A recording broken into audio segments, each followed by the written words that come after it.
Hello, प्रणाम साथियों, नमस्कार साथियों। मैं कैलाश चौधरी आप सबका स्वागत करता हूं केस क्लासेस के ऑनलाइन प्लेटफॉर्म पर। आज अपन पढ़ रहे हैं अपन सी लैंग्वेज और सी लैंग्वेज के अंदर अपन पढ़ रहे हैं यूनरी ऑपरेशन। और यूनरी ऑपरेशन के अंदर अपन ने दो पहले ही पढ़ चुके हैं, प्री इंक्रीमेंट और प्री डिक्रीमेंट। तो आज अपन देखने वाले हैं पोस्ट इंक्रीमेंट और पोस्ट डिक्रीमेंट। अपन डिटेल से देखेंगे पोस्ट इंक्रीमेंट क्या होता है और पोस्ट डिक्रीमेंट क्या होता है। अपन ने ये चीज डिस्कस कर ली है किसके अंदर, यूनरी के अंदर। आज अपना यूनरी ऑपरेटर है, ऑपरेटर का जो यूनरी टाइप है वो कंप्लीट हो जाएगा। ये मैंने बताया था कि यहाँ से 4 सिंबल से क्वेश्चन पूछे जाते हैं, प्लस प्लस, माइनस माइनस, यहाँ पर वेरिएबल का नाम। और आज जो अपन पढ़ने वाले हैं वो है अपने पोस्ट इंक्रीमेंट और पोस्ट डिक्रीमेंट। इनको अपन क्या करेंगे, आज डिटेल से पढ़ेंगे। इनके अपन प्रैक्टिकल करके भी देखेंगे टर्बो सी के अंदर कि ये प्रोग्राम कैसे चलते हैं, इनकी आउटपुट अपन कैसे कैलकुलेट करते हैं। ठीक है, तो अपन देखते हैं सबसे पहले कि यूनरी ऑपरेशन कितने तरह के होते हैं। तो आपको पता है कि यूनरी ऑपरेशन होते हैं, दो होते हैं, एक इंक्रीमेंट होता है, एक डिक्रीमेंट होता है। अपन ने क्या पढ़ लिया है, अपन ने पढ़ लिया है प्री इंक्रीमेंट और प्री डिक्रीमेंट। इन दोनों को मैंने डिटेल से पढ़ा दिया है। इनका मैंने सेपरेट सेपरेट वीडियो भी आपके लिए बनाया है ताकि आपको समझने में कोई दिक्कत नहीं हो। वीडियो अपना लेंथी जरूर बनता है पर उसके अंदर कंटेंट बहुत अच्छा होता है, क्योंकि आपने कंप्यूटर अनुदेशक का पेपर देखा होगा, उसके अंदर जो आपको कंटेंट मिला उसके अकॉर्डिंग पेपर नहीं था। इसलिए अपन को एक अच्छे लेवल की तैयारी करनी होगी, तभी अपन आईए का एग्जाम या फिर किसी अदर स्टेट के अंदर कोई कंप्यूटर से रिलेटेड एग्जाम है उसको क्वालिफाई कर सकते हैं। कंपटीशन जिस तरह से बढ़ रहा है, अपन को भी स्मार्ट स्टडी की जरूरी है। आज अपन पढ़ेंगे पोस्ट डिक्रीमेंट और एक पढ़ेंगे पोस्ट इंक्रीमेंट। इन दोनों को आज अपन साथ ही कवर करने की कोशिश करेंगे और हो सकेगा तो इन दोनों को अपन साथ कवर कर लेंगे। ठीक है, तो अपन स्टार्ट करते हैं। अपन आज स्टार्ट करते हैं कौन सा, पोस्ट इंक्रीमेंट ऑपरेटर। तो देखो पोस्ट इंक्रीमेंट ऑपरेटर, अब थोड़ा सा पोस्ट इंक्रीमेंट को मैं ओवरव्यू देता हूं आपको। यहां पर आप मेरे साथ देखने की कोशिश करना व्हाइट बोर्ड पे कि मैं क्या चीज बोल रहा हूं। उसके बाद में मैंने पीपीटी में हर चीज आपके लिए मेंशन कर रखी है। अगर मैं लिखता हूं, अगर मैं यहां पे लिखता हूं ए प्लस प्लस, तो इसे मैं कहूंगा पोस्ट इंक्रीमेंट। क्या कहूंगा, पोस्ट इंक्रीमेंट। अगर मैं लिखता हूं इसे ए माइनस माइनस, इसे मैं कहूंगा पोस्ट डिक्रीमेंट। ठीक है, इतनी चीज आपको समझ में आ चुकी होगी कि पोस्ट इंक्रीमेंट क्या होता है और पोस्ट डिक्रीमेंट क्या होता है। अब इन चीजों का यूज अपन देखते हैं। तो यूज इन चीजों का अपन धीरे धीरे देखते हैं। अपन देखते हैं कि क्या होता है अपना पोस्ट इंक्रीमेंट ऑपरेटर।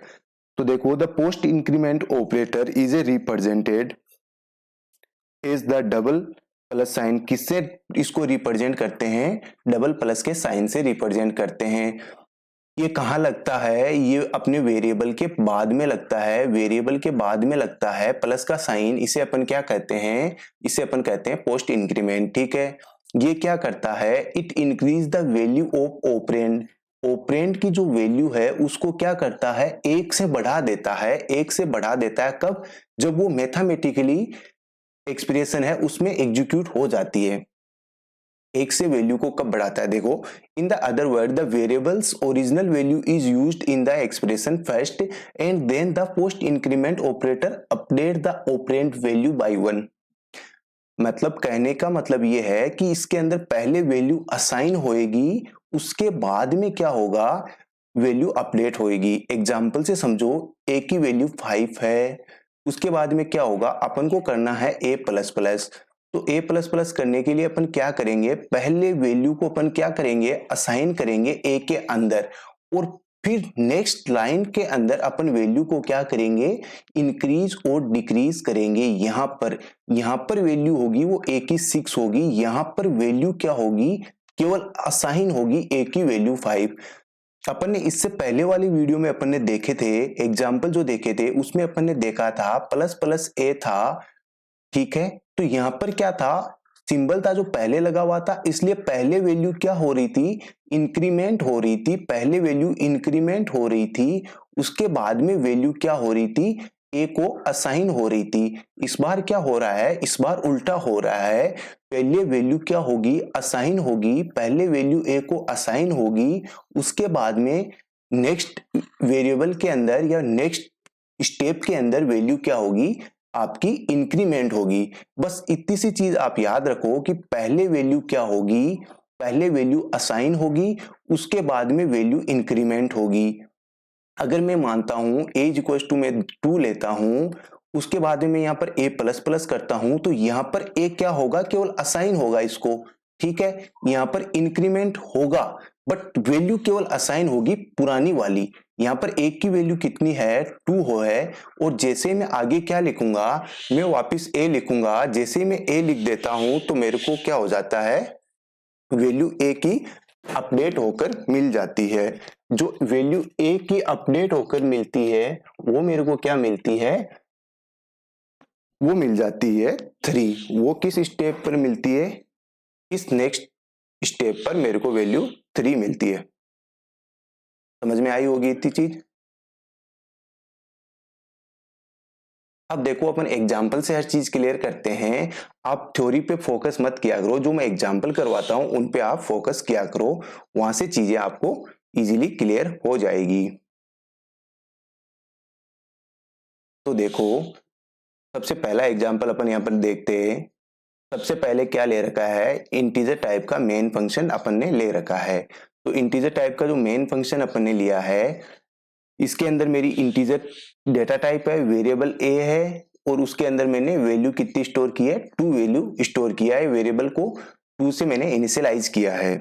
उसके बाद में मैं नेक्स्ट लाइन पे आता हूं, फिर से मैंने एक दूसरा वेरिएबल लिया है बी, उसके अंदर मैंने क्या किया है, बी को मैंने किया है ए प्लस प्लस। मतलब क्या हुआ, मैंने यहाँ पर क्या किया है, मैंने यहाँ पर किया है पोस्ट इंक्रीमेंट। क्या किया है, पोस्ट इंक्रीमेंट किया है। मैंने यहाँ पर जब पोस्ट इंक्रीमेंट किया है तो आपको कुछ चीजें याद होगी कि पोस्ट इंक्रीमेंट का मतलब है कि पहले वैल्यू क्या होगी, पहले वैल्यू क्या होगी, पहले वैल्यू असाइन होगी, उसके बाद में वैल्यू अपडेट होगी, मतलब उसके बाद में वैल्यू इंक्रीज होगी।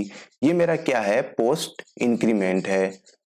अब देखो मैं जब प्रिंट एफ कराऊंगा तो परसेंट डी का फॉर्मेट स्पेसिफायर है, इंटीजर का परसेंट डी। 2 बार मैंने परसेंट डी लिखा है, तो वेरिएबल का नाम कितनी बार लिखूंगा, मैं 2 बार लिखूंगा। यहाँ पर ए है, अब देखो ए को क्या किया है मैंने, यहाँ पर ए की वैल्यू कितनी है, यहाँ पर 2 है। अब ए की वैल्यू 2 है, उसके बाद में अपन ने क्या किया है, यहाँ पर ए की वैल्यू को प्लस प्लस किया है। जब ए की वैल्यू को अपन ने प्लस प्लस किया है तो यहाँ पर वैल्यू क्या हुई है, बी के अंदर ए हुआ है, जो क्या हुआ है, केवल असाइन हुआ है, केवल असाइन हुआ है। क्या हुआ है यहाँ पर, केवल असाइन हुआ है। यहाँ पर वैल्यू क्या हुई है, असाइन हुई है। उसके बाद में जैसे अपन नीचे चलेंगे यहाँ पर, अब यहाँ पर जब ए की वैल्यू होगी वो कितनी मिलेगी, यहाँ पर ए की वैल्यू अपन को मिलेगी इंक्रीमेंट होकर। पहले वैल्यू असाइन होएगी, उसके बाद में वैल्यू इंक्रीमेंट होएगी। तो यहाँ पर अपन को वैल्यू की ए की कितनी मिल जाती है, 3 मिल जाती है। अब आप देखोगे बी के अंदर वैल्यू यहाँ पर कितनी है, पहले वैल्यू असाइन हुई तो बी को वैल्यू कितनी असाइन हो गई, बी को वैल्यू असाइन हो गई आपकी 2। तो बी की वैल्यू कितनी प्रिंट हो जाएगी, यहाँ पर 2 प्रिंट हो जाएगी। ए की वैल्यू कितनी प्रिंट होकर आएगी, 3 प्रिंट होकर आएगी। एग्जाम्पल आप कंटिन्यू देखते रहिए, चीजें सारी आपको क्लियर हो जाएगी। अब आप देखो यहाँ पर मैंने वेरिएबल को स्टार्ट किया है, इनिशियलाइज किया है एज इक्वल टू 2 से। इंटीजर के अंदर मैंने क्या किया है, दूसरे में बी वेरिएबल लिया है, उसके अंदर मैंने क्या किया है, ए को प्लस प्लस किया है। तो अब यहाँ पर बी को क्या होगा, वैल्यू असाइन होएगी, तो बी की यहाँ पर वैल्यू कितनी हो जाती है, 2 हो जाती है। पहले बी ने क्या कर दिया, वैल्यू असाइन कर दी गई। अब उसके बाद में क्या होगा, वैल्यू क्या होगी, अपडेट होगी, मतलब इंक्रीज होगी। तो जब वैल्यू इंक्रीज होगी तो बी से वैल्यू, बी के अंदर जो वैल्यू है 2, वो जैसे ही नेक्स्ट लाइन पे आएगी तो अपन देखेंगे कि यहाँ पर प्रिंट एफ फंक्शन के अंदर, अब देखो ए की वैल्यू यहाँ पर आती है, तब क्या हो जाता है, यहाँ पर ए की वैल्यू 2 ही है, जैसे ही ए की वैल्यू यहाँ आती है, ए को अपन वापिस लिखते हैं, तब वैल्यू क्या होती है, इंक्रीज होके लिखी जाती है। एक को बढ़ाकर अपन वैल्यू को लिखते हैं। माना कि ए के अंदर 2 स्टोर कर रखा था, एक बार मैंने क्या कर दिया, इसको पोस्ट इंक्रीमेंट कर दिया, उसके बाद में मैंने इसको नीचे लिखा तो ए की वैल्यू 1 से इंक्रीज हो जाती है। यही अपना क्या होता है, पोस्ट इंक्रीमेंट होता है। अब बी की ए की वैल्यू 3 हो गई। अब अपन देखते हैं बी को। यहाँ पर बी की वैल्यू कितनी है, यहाँ पर बी की वैल्यू है 2, लेकिन बी देखो इंक्रीमेंट हो रहा है, और देखो इंक्रीमेंट होकर बी क्या हो रहा है, यहाँ पर पोस्ट इंक्रीमेंट हो रहा है। तो वैल्यू क्या होगी, यहाँ पर असाइन तो हो जाएगी कि b इक्वल्स टू 2 आ जाएगा, लेकिन वैल्यू क्या होगी, यहाँ पर इंक्रीमेंट नहीं होगी। वैल्यू इंक्रीमेंट नहीं होगी तो इसका जो आउटपुट आएगा वो तो अपने पास 3 आ जाएगा, इसका आउटपुट अपने पास कितना आएगा, 2 आएगा। अगर मैं एक और प्रिंटफ फंक्शन यहाँ पर लिखता, एक और प्रिंटफ फंक्शन में लिखता, उसके अंदर मैं %d करवाता, वापिस किसको, b को करवाता, तो मेरे पास b की वैल्यू फिर मेरे को अपडेट होकर कितनी मिल जाती, 3 मिल जाती। बस एक चीज याद रखना, पहले वैल्यू असाइन करेगा, उसके बाद में वैल्यू को वो अपडेट करेगा, मतलब इंक्रीज करेगा। आशा करता हूं कि थोड़ी बहुत चीजें आपके दिमाग में क्लियर हो रही होगी। एक पहले प्रैक्टिकल करके देखें क्या, अगर आप बोल रहे हो तो मैं बीच में प्रैक्टिकल करके दिखा देता हूं कि वैल्यू कैसे इंक्रीज हो रही है। तो एक बार मैं इसको यहीं एंड करता हूं, उसके बाद में अपन वैल्यू क्या करते हैं, इन आपको प्रैक्टिकली करके दिखा देता हूं कि वैल्यू क्या होगी, कैसे इंक्रीज होगी। ठीक है, मैं एक बार आपको प्रैक्टिकल बीच में करके दिखाना चाहता हूं कि वैल्यू कैसे इनके अंदर यूज होती है और कैसे नहीं होती है।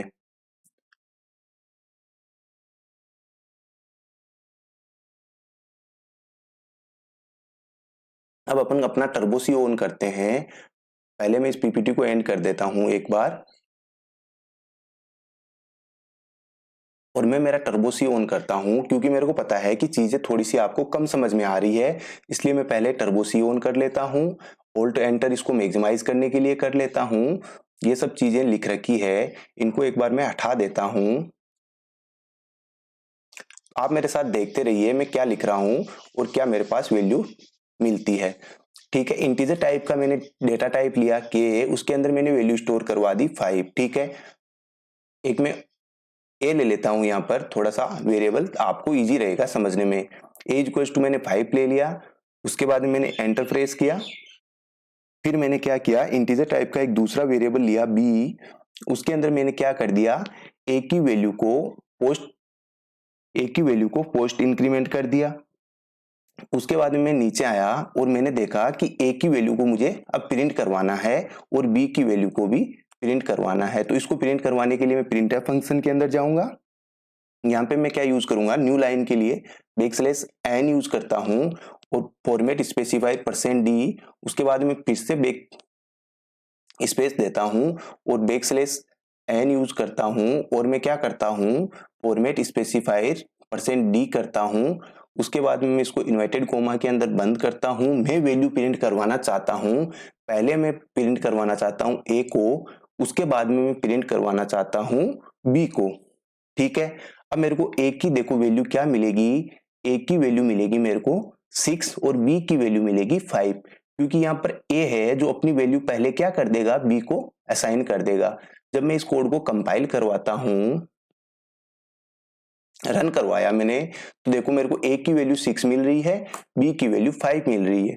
ए की वैल्यू कितनी मिल रही है, यहां से देखो ए की वैल्यू 5 थी, पहले वैल्यू यहाँ पर अब असाइन हो गई। अब जैसे नेक्स्ट लाइन पे आए तो वैल्यू बी की क्या हो गई, 1 से इंक्रीज हो गई, तो वैल्यू कितनी आ गई, 6 आ गई। ठीक है, आशा करता हूं कि इतनी चीज आपको समझ में आई होगी। अपन देखते हैं जहां पर अपन ने एग्जाम्पल कर लिया था, वहां पर अपन वापिस चलते हैं और देखते हैं कि आगे अपनी वैल्यू क्या रही होगी। अपन ने पीछे वाले एग्जाम्पल सारे कर लिए थे, अपन ने देखा था कि आउटपुट कैसे आ रहा था एक बार बीच में प्रोग्राम को रन करके। अब देखो यहां पर पहले क्या ले रखा है मैंने, इंटीजर टाइप का मेन फंक्शन ले रखा है। ए वेरिएबल का नाम है जिसके अंदर वैल्यू 2 है, बी वेरिएबल का नाम है जिसके अंदर अब ए क्या करेगा, अपनी वैल्यू किसको देगा, बी को देगा। मतलब इसको वैल्यू बी को यहाँ पर कितनी असाइन हो जाती है, बी को वैल्यू मिल जाती है यहाँ पर 2। अब यहाँ पर क्या होगा, ए की वैल्यू है वो भी कितनी रहेगी, 2 ही रहेगी। कहीं ऐसा मत कर देना कि आप ए की वैल्यू को यहीं अपडेट कर रहे हो। ए की वैल्यू यहाँ 2 ही रहेगी। फिर देखो बी की वैल्यू यहाँ पर कितनी है, 2 है। तो अब बी की वैल्यू यहाँ पर क्या हो गई, 2 इसको मिल जाती है। और जब बी की वैल्यू भी यहाँ पर कितनी है, अब भी 2 है। अभी भी वैल्यू क्या हुई है, केवल असाइन हुई है। जब अपन प्रिंटफ फंक्शन को कॉल करते हैं फिर अपन लिखते हैं ए और बी। अब यहाँ पर ए की वैल्यू क्या होगी, इंक्रीमेंट हो जाएगी 1 से, और 2 की जगह कितना आ जाएगी, 3 आ जाएगी। और बी की वैल्यू कितनी आ जाएगी, 2 से अपडेट होकर 3 आ जाएगी। आशा करता हूं कि ये चीज आप समझ पा रहे होंगे, कनेक्ट हो पा रहे होंगे कि ए की वैल्यू 2 कैसे आई होगी, 3 कैसे आई होगी। पहले वैल्यू क्या कर रहा है, असाइन कर रहा है। यहाँ पर केवल वैल्यू असाइन की है, यहाँ पर इंक्रीमेंट मत लगा देना कि आप बी की वैल्यू कहीं यहीं 3 समझ लेते हो। यहाँ पर बी की वैल्यू 3 नहीं होगी, नहीं होगी, नहीं होगी। अब देखो यहां पर भी मैंने क्या लिया है, ए की वैल्यू 2 ली है, बी की वैल्यू भी मैंने 2 ली है, ठीक है।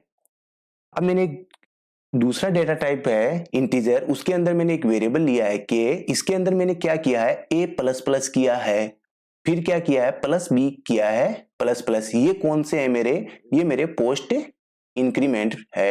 ये मेरे दोनों पोस्ट इंक्रीमेंट है। पोस्ट इंक्रीमेंट के अंदर क्या होता है, पहले वैल्यू असाइन होती है, उसके बाद में वैल्यू इंक्रीमेंट होती है।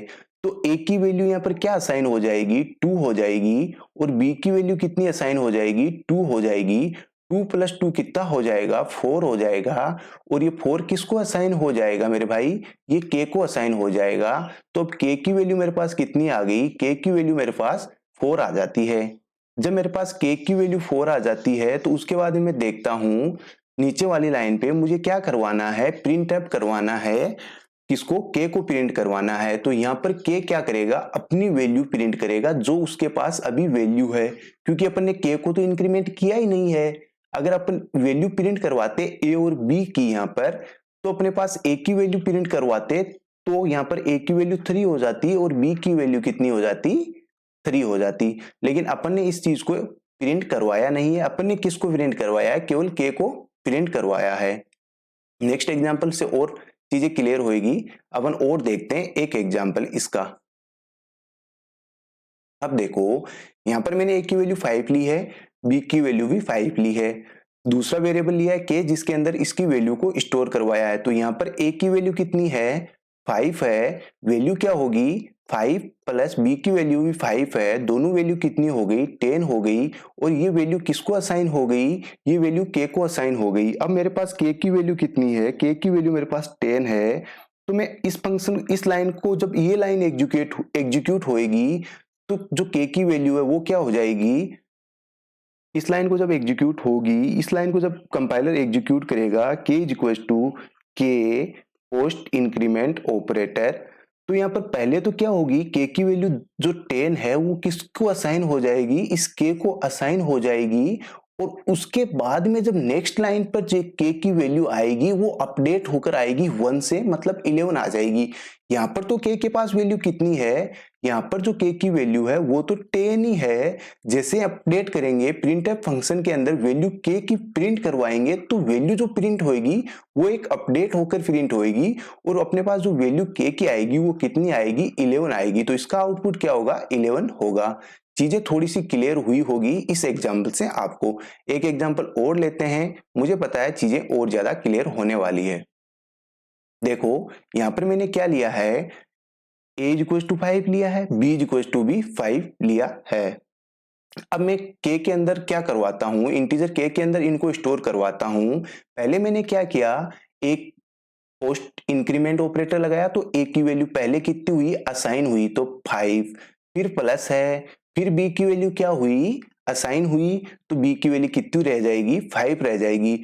जैसे ही मैं ए को दोबारा किसी लाइन के अंदर ए दोबारा मिलता है, मतलब अब ए की वैल्यू यहां पर क्या होगी, ए की वैल्यू यहां पर आएगी आपकी अपडेट होकर। मतलब पहले वैल्यू असाइन हो गई, उसके बाद में वैल्यू इंक्रीमेंट होकर अपने पास आती है। तो यहाँ पर ए की वैल्यू क्या होगी, 6 होगी।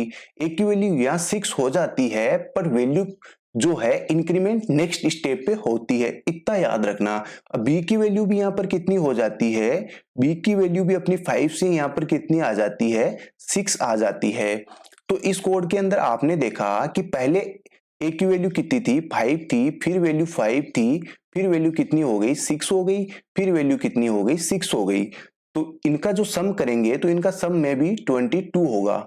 अब k के अंदर जो 22 है वो k के अंदर चला गया, तो k की वैल्यू कितनी हो गई, यहां पर k की वैल्यू मेरे पास हो गई 22। k की वैल्यू मेरे पास 22 हो जाती है। अब मैं देखता हूं k के अंदर भी क्या है, पोस्ट इंक्रीमेंट ऑपरेटर है, तो यहां पर k की वैल्यू कितनी है, 22 है। यहां पर k की वैल्यू क्या होगी, असाइन हो जाएगी 22। और जब अपन प्रिंटफ फंक्शन के अंदर वैल्यू प्रिंट करवाएंगे k की, तो अपने पास वैल्यू कितनी आ जाएगी, एक वैल्यू अपडेट होकर आ जाएगी, क्योंकि यहां पर क्या लगा हुआ है, प्लस प्लस लगा हुआ है, पोस्ट इंक्रीमेंट लगा हुआ है। पोस्ट का मतलब बाद में वैल्यू को क्या कर रहा है, बाद में वैल्यू को इंक्रीमेंट कर रहा है। आशा करता हूं कि चीजें अब आपको थोड़ी बहुत समझ में आई होगी। एक एग्जांपल और दे लेते हैं अगर आपको अभी भी कोई डाउट है तो। देखो मेरे भाई, यहां पर आई की वैल्यू क्या है, ट्रू है। सबसे पहले मैंने आपको क्या बताया, वैल्यू असाइन होएगी, तो यहां पर वैल्यू क्या हो गई, असाइन हो गई। उसके बाद में वैल्यू जैसे ही अपन ने प्लस देखा, नेक्स्ट स्टेप पे गई तो वैल्यू क्या हो गई, पहले तो असाइन हो रखी थी, अब वैल्यू अपडेट होकर वैल्यू कितनी आ गई, यहाँ पर 3 आ गई। अब आई को कितनी वैल्यू असाइन हो गई, आई को वैल्यू असाइन हो गई 3। अब जैसे ही आई को असाइन हो गई, आई आगे गया तो आई ने अपनी वैल्यू को फिर से अपडेट किया। आई ने वैल्यू को अपडेट किया तो यहां पर वैल्यू 4 हो गई। अब अपन वापस आगे वाली स्टेप पे जाएंगे तो आई की वैल्यू क्या हुई है, यहां पर अपडेटेड वैल्यू असाइन होएगी, तो यहां पर वैल्यू कितनी असाइन होएगी, 5 असाइन होएगी। फिर अपन आगे चलते हैं, आगे चले तो अपन ने देखा कि जो वैल्यू है 5 के बाद में यहां पर 5 असाइन हो गई, और नेक्स्ट स्टेप पे वैल्यू क्या हो जाएगी, 1 से इंक्रीमेंट हो जाएगी, तो 5 से इंक्रीमेंट होकर वैल्यू कितनी हो गई, 6 हो गई। तो अपने पास इस फॉर्मेट में वैल्यू कैसे प्रिंट हो रही है, 2 प्लस 3 प्लस 4 प्लस 5 प्लस 6। अब इन सब का सम है वो किसके अंदर चला जाएगा, के अंदर चला जाएगा। तो आप इनको ऐड कर लीजिए, तो इनका एडिशन होगा मे बी 6 और 4 10 15 18 और 22 जीरो के अंदर वैल्यू असाइन हो जाएगी। अब अपन ने देखा कि यहाँ पर क्या है, डायरेक्ट के प्रिंट हो रहा है, तो के का आउटपुट है वो अपना 20 आ जाएगा, क्योंकि इस बार यहाँ पर के की वैल्यू को अपन ने पोस्ट इंक्रीमेंट नहीं किया है। चीजें अगर अभी भी समझ में नहीं आई है तो इसका मैं एक आपको प्रैक्टिकल करवा देता हूं, अगर आपकी इच्छा है तो, अदरवाइज कोई जरूरी नहीं है। एक और इसका प्रैक्टिकल ले लेते हैं अपन, जिससे अपन को क्या होगी, थोड़ी सी चीजें समझने में आसानी हो जाएगी। तो आप बोर्ड पे ध्यान रखिए।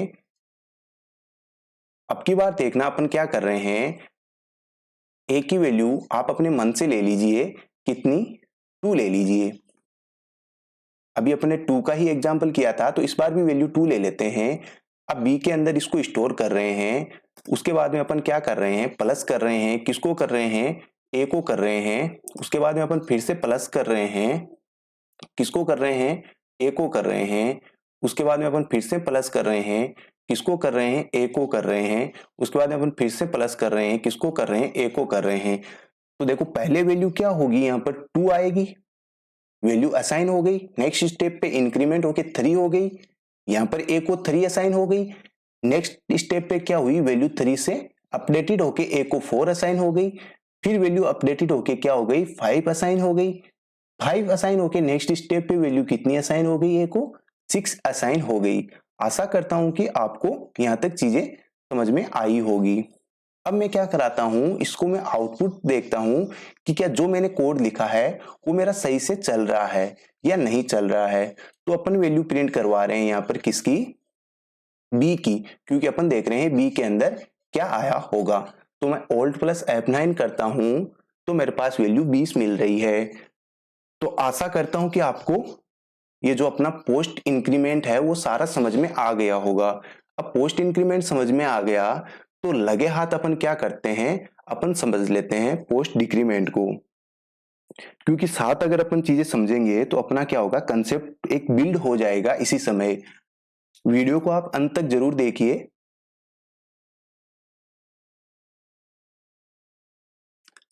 अपना यहां से स्टार्ट होता है पोस्ट डिक्रीमेंट। कौन सा होता है? Post decrement. अब अपन पढ़ना स्टार्ट करते हैं पोस्ट डिक्रीमेंट को। तो पोस्ट डिक्रीमेंट के अंदर अपन सबसे पहले क्या देखेंगे? पोस्ट डिक्रीमेंट का मतलब क्या होता है, सिंबल क्या होता है पोस्ट डिक्रीमेंट का? पहले वेरिएबल का नाम, उसके बाद में सिंबल, ये होता है आपका क्या? Post decrement. क्या होता है ये आपका? Post decrement. ठीक है, थोड़ा सा मैं लिख देता हूं, पोस्ट डिक्रीमेंट बोलते हैं इसको। ये होता है आपका पोस्ट डिक्रीमेंट। अब पोस्ट डिक्रीमेंट के अंदर क्या होगा? पहले वैल्यू क्या होगी? पहले वैल्यू असाइन होगी और उसके बाद में वैल्यू नेक्स्ट स्टेप पे क्या होगी? नेक्स्ट स्टेप पे वैल्यू डिक्रीज होगी। नेक्स्ट स्टेप पे वैल्यू डिक्रीज होगी, मतलब एज इक्वल टू क्या हो जाएगा? a-1 हो जाएगा। अब इसके अंदर वही चीजें लिखी हुई है कि पहले वैल्यू क्या होएगी? डिक्रीज होएगी, पहले वैल्यू असाइन होएगी और नेक्स्ट स्टेप पे वैल्यू क्या हो जाएगी? नेक्स्ट स्टेप पे वैल्यू आपकी -1 हो जाएगी। मतलब इस तरह से अपन वैल्यू को लिख सकेंगे। तो मैं आशा करता हूं कि अपन चीजों को किससे देखते हैं? एग्जाम्पल से देखते हैं, क्योंकि एग्जाम्पल से क्या होती है? क्लियरिटी आती है अपन को। वीडियो को शेयर कर दीजिए, लाइक कर दीजिए, सब्सक्राइब कर दीजिए, जिससे आपको जो भी आपके साथी है जो आईए की तैयारी कर रहे हैं या फिर किसी अदर कंपटीशन की तैयारी कर रहे हैं जहां पे सी लैंग्वेज आती है, तो उनके लिए ये वीडियो बहुत हेल्पफुल होने वाला है। देखो, इंटीजर टाइप का मेन फंक्शन लिया है, यहां से कर्ली ब्रेसेस ओपन किया है, इंटीजर डेटा टाइप है, आई वेरिएबल का नाम है, आई को मैंने इनिशियलाइज किया है 2 से। अब देखो, इंटीजर डेटा टाइप है, के वेरिएबल का नाम है, के अंदर क्या स्टोर है? आई स्टोर है। आई भी कौन सा? पोस्ट डिक्रीमेंट है। ये क्या है? पोस्ट डिक्रीमेंट है। पोस्ट डिक्रीमेंट है, ये क्या है? मेरा पोस्ट डिक्रीमेंट है। तो पहले क्या होगा? आई अपनी वैल्यू असाइन करेगा किसको? के को। पहले आई क्या करेगा? अपनी वैल्यू असाइन करेगा के को। तो के की वैल्यू यहां पर कितनी आ जाती है? 2 आ जाती है। उसके बाद में आई क्या करेगा? अपनी वैल्यू को अपडेट करेगा। फिर आई अपनी वैल्यू कितनी कर लेगा? आई फिर अपनी वैल्यू कर लेगा अपडेट करके 1। यहां तक तो आई की वैल्यू भी कितनी है? 2 है। के की वैल्यू भी 2 है। अब अपन प्रिंटफ फंक्शन के अंदर गए, अपन ने देखा दोनों का फॉर्मेट स्पेसिफायर इंटीजर का है। अब के अंदर जो वैल्यू आएगी वो तो क्या आएगी? 2 ही आएगी। लेकिन आई के अंदर जो वैल्यू आएगी वो क्या आएगी? अपडेटेड वैल्यू आएगी। वो वैल्यू आएगी एक कम होकर, क्योंकि अपन ने यहां पर क्या देखा था कि इस ऑपरेटर का मतलब होता है I is equal to i-1। तो यहां पर जब नेक्स्ट स्टेप पे अपन आए, यहां से आई अगर यहां पर आया तो अपनी वैल्यू को एक क्या कर लेगा? कम कर लेगा, और अपने पास आई की वैल्यू क्या आ जाएगी? 2 से 1 आ जाएगी। तो आई की वैल्यू 1 है, के की वैल्यू 2 है। देखते हैं नेक्स्ट एग्जांपल। एग्जांपल से चीजें सीखोगे तो चीजें ज्यादा सीखोगे। अब देखो, इंटीजर टाइप का मैंने यहाँ पे क्या लिया है? फिर से मैंने 2 लिया है। अब देखो, मैंने यहाँ पे के को क्या किया है? आई माइनस माइनस मतलब पोस्ट डिक्रीमेंट। तो यहाँ पर के की वैल्यू मेरी कितनी हो जाती है? के की वैल्यू 2 हो जाती है। यहाँ पर आई की वैल्यू भी कितनी रहती है? 2 रहती है। अब के की वैल्यू कितनी हो जाती है? यहाँ पर 2 ही आएगी, क्योंकि यहाँ पर वैल्यू क्या हुई है? केवल असाइन हुई है। वैल्यू क्या हुई है? डिक्रीमेंट नहीं हुई है। वैल्यू क्या हुई है? केवल असाइन हुई है। और यहाँ पर जो आई है उसकी वैल्यू क्या होगी? अपडेटेड वैल्यू आएगी, क्योंकि अपन ने पहले क्या लिख रखा है? आई माइनस माइनस लिख रखा है। तो यहाँ पर वैल्यू क्या आ जाएगी? आई की 1 आ जाएगी। अगर ऐसे याद नहीं रहे तो आप इतना सा तो याद रख लेना कि अगर कहीं डेटा टाइप वेरिएबल का नाम आई एक बार लिख रखा है 2, उसके बाद में अगर आई को क्या किया है? माइनस माइनस किया है, तो यहां पर तक तो वैल्यू 2 ही प्रिंट होती है। जैसे ही एक बार आई और लिखा हुआ मिलता है कोड में, तो उसकी वैल्यू क्या मिल जाती है? 1 मिल जाती है। सेम प्रोसेस के अंदर होगा। के अंदर जैसे वैल्यू 5 लिखी हुई है, फिर के को क्या कर रखा है? डिक्रीमेंट कर रखा है। यहाँ पर भी के की वैल्यू है वो 5 रहेगी। जैसे अपन के को एक नेक्स्ट लाइन के अंदर के और मिलता है आपको, तो फिर वैल्यू अपडेटेड होके क्या आ जाती है? 4 आ जाती है। आप ऐसे काउंट रखना कि आई कितनी बार आया है? यहाँ पर आई 2 बार आया है, तो वैल्यू एक कम हुई है। के कितनी बार आया है, यहाँ पर 2 बार आया तो वैल्यू वही रही है। फिर वैल्यू कितनी हुई है, 1 कम हुई है जब तीसरी बार आया है। चीजें बस याद रखने का तरीका आपका है, समझोगे तो चीजें भूलोगे नहीं, रटोगे या फिर कहीं आप अच्छी अच्छी फैकल्टी से पढ़ोगे तो चीजें जल्दी भूलोगे। इस बार देखो मैंने ए की वैल्यू 5 ली है, बी की वैल्यू भी 5 ली है। इंटीजर टाइप का क्या लिया है, के लिया है, जिसके अंदर ए माइनस माइनस मतलब पोस्ट डिक्रीमेंट प्लस किया है b minus minus post decrement. इनकी वैल्यू क्या होगी, पहले वैल्यू क्या होगी, असाइन होगी। जब वैल्यू असाइन होगी तो क्या होएगा, 5 और 5। जब वैल्यू असाइन होती है तो उनमें वैल्यू अपडेटेड नहीं होती है, तो यहाँ पर के की वैल्यू कितनी आ जाती है, 10 आ जाती है। अब के की वैल्यू 10 आ गई तो के की वैल्यू कितनी प्रिंट हो जाएगी, 10 अपने पास प्रिंट हो जाएगी। ठीक है, थोड़ी सी चीजें अब आपको ज्यादा समझ में आ रही होगी। अब अपन चलते हैं नेक्स्ट एग्जाम्पल की तरफ। देखो ये वही एग्जाम्पल है, इसके अंदर कोड में चेंज किया है आपको समझाने के लिए मैंने। यहां तक के की वैल्यू क्या हो रही है, 5 प्लस 5 इज टू कितना हो रहा है मेरे पास, 10 हो रहा है। अब जैसे के इज टू मैंने क्या लिखा, के पोस्ट डिक्रीमेंट ऑपरेटर, तो पहले के की वैल्यू 10 किसको असाइन हुई, के को असाइन हो गई। तो यहाँ पर के की वैल्यू मेरे पास कितनी है, के इज टू यहाँ पर मेरे पास 10 है। पर जैसे मैं प्रिंटफ के अंदर यहाँ पर आता हूं तो वैल्यू यहाँ पर मेरे को क्या मिलती है, के की अपडेटेड वैल्यू मिलती है। मतलब यहाँ पर के क्या हो जाएगा, के माइनस 1 हो जाएगा। तो 10 minus 1 is equal to output कितना आ जाएगा, 9 आ जाएगा। आशा करता हूं कि अब आपको कोई डाउट नहीं रहा होगा।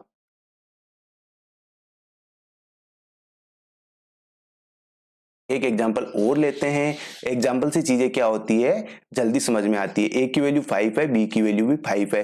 पहले वैल्यू क्या होगी, असाइन होएगी, तो यहाँ पर वैल्यू कितनी है, 5 है। बी की वैल्यू भी यहाँ पर कितनी है, 5 है। पहले वैल्यू असाइन हुई, जैसे ही ए वापिस मिला, जैसे ही ए वापिस मिला वैल्यू क्या हो गई, अपडेटेड हो गई, और अपडेटेड होके उस वेरिएबल को असाइन हो गई। तो यहाँ पर 5 था, ये अपडेटेड होकर कितना हो गया, 4 हो गया, क्योंकि वैल्यू क्या हुई है, 1 डिक्रीमेंट हुई है। इसी तरह से बी के अंदर भी क्या है, असाइन 5 हो रखा है, लेकिन ये जैसे ही नेक्स्ट स्टेप पे जाएगा तो अपनी वैल्यू को क्या करेगा, 1 से डिक्रीमेंट करेगा, 1 से डिक्रीमेंट करेगा।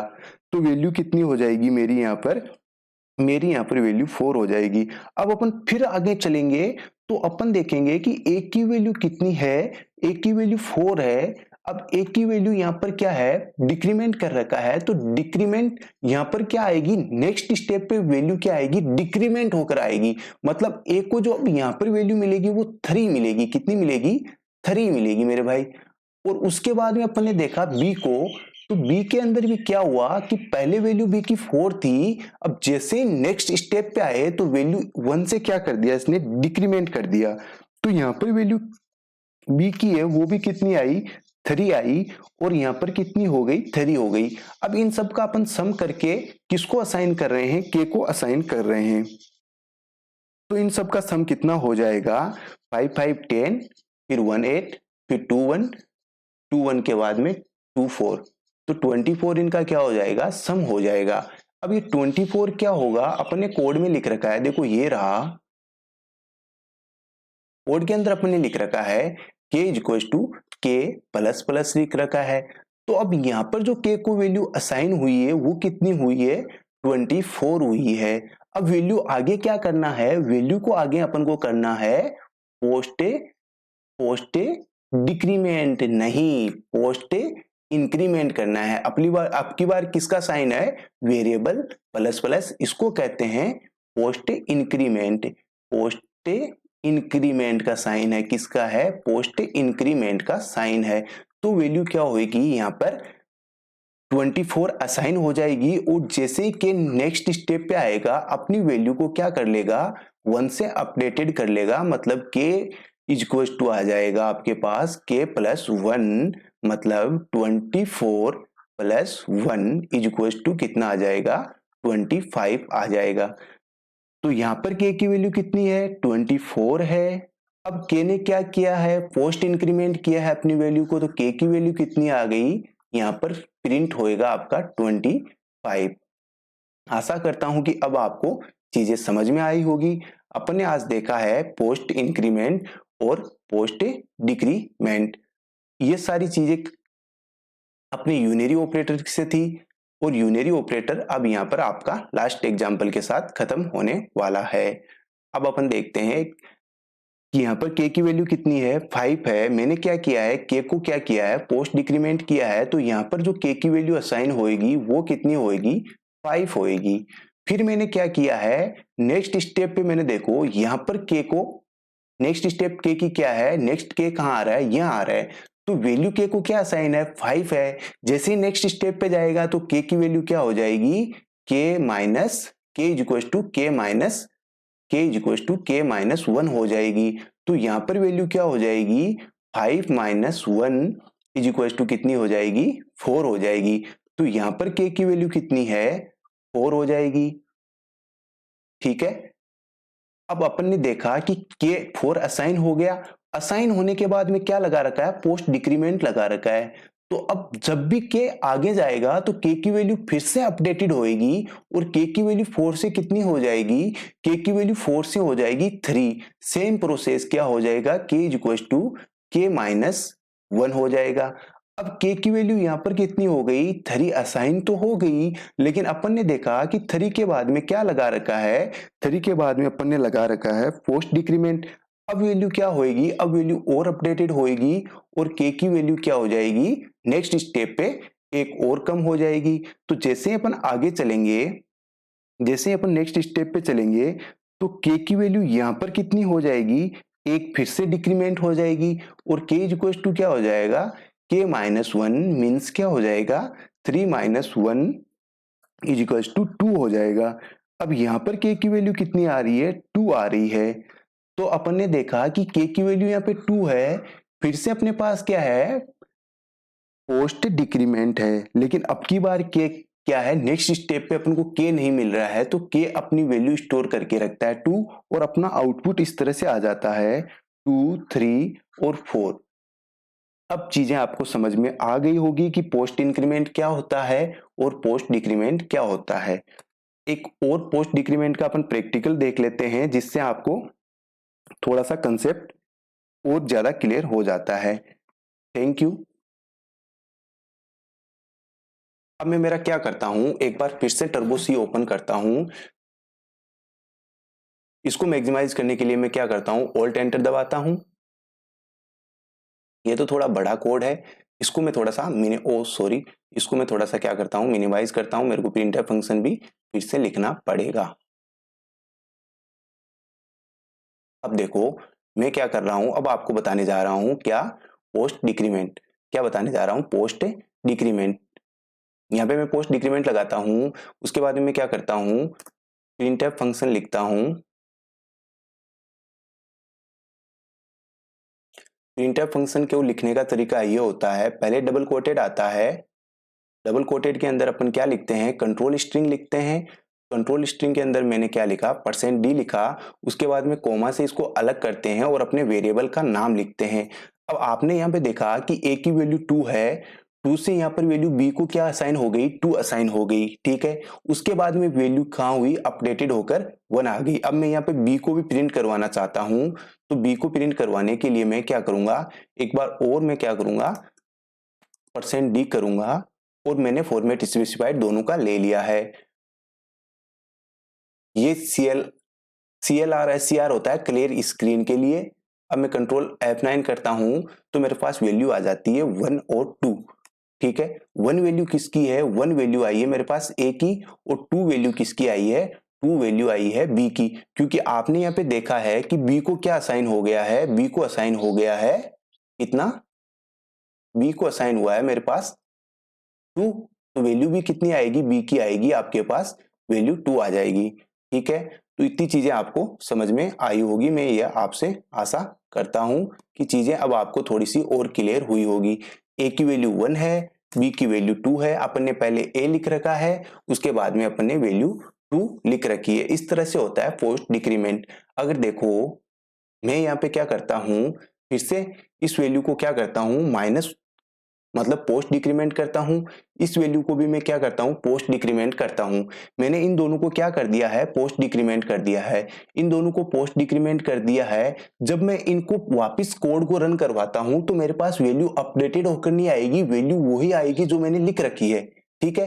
क्योंकि यहां पर केवल वैल्यू, यहां पर केवल ए और बी को वैल्यू असाइन हुई है। ए को वैल्यू असाइन हो रखी है 1 और बी को वैल्यू असाइन हो रखी है 2। तो इस कोड को मैं एक बार चला के आपको दिखा देता हूं कि इनकी वैल्यू में कुछ चेंज नहीं है, जो अपनी वैल्यू लिख रखी है वही आएगी। क्या आएगी, जो अपनी वैल्यू लिख रखी है वही आएगी। आप जब कोड को रन करोगे तो आपके पास वैल्यू सेम रहेगी, ठीक है, 1 और 2 ही है। अब मैंने इनको क्या किया, नेक्स्ट स्टेप में आपको आउटपुट दिखाने के लिए कि आउटपुट इनका कैसे चेंज होता है, इसके लिए मैंने क्या किया है, प्रिंटफ फंक्शन एक बार फिर से लिखा है और मैंने यहाँ पे क्या किया है, बैकस्लैश फॉर्मेट स्पेसिफायर क्या लिया है, %d लिया है। उसके बाद मैंने बैकस्लैश n किया है, न्यू लाइन के लिए फॉर्मेट स्पेसिफायर %d किया है। अब मैं क्या कर रहा हूं, वेरिएबल के नाम लिख रहा हूं कोमा से इनको अलग करके a और b का, ठीक है, ए और बी का नाम लिख रहा हूं। अब देखो ए और बी की यहां पर जो वैल्यू आएगी वो अपडेटेड होकर आएगी। अब यहां पर वैल्यू क्या आई है, अपडेट होकर आई है। तो ए की वैल्यू यहां पर क्या हो गई 0 और बी की वैल्यू क्या हो गई -1। तो बी की वैल्यू कितनी हो गई, 2 - 1 = 1। अब देखो आप यहां पर 1 2, ये 2 0 आ गया, किसकी वजह से,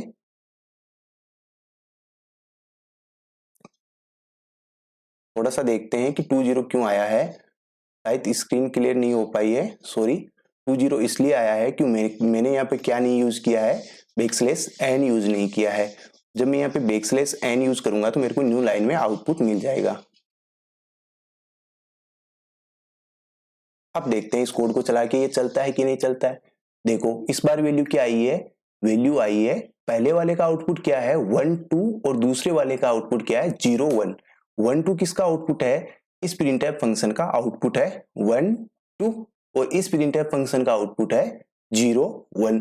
आशा करता हूं कि आपको पोस्ट इंक्रीमेंट और पोस्ट डिक्रीमेंट अच्छे से समझ में आया होगा। वीडियो अच्छा लगे तो शेयर कर दीजिए, लाइक कर दीजिए, सब्सक्राइब कर दीजिए। Thank you.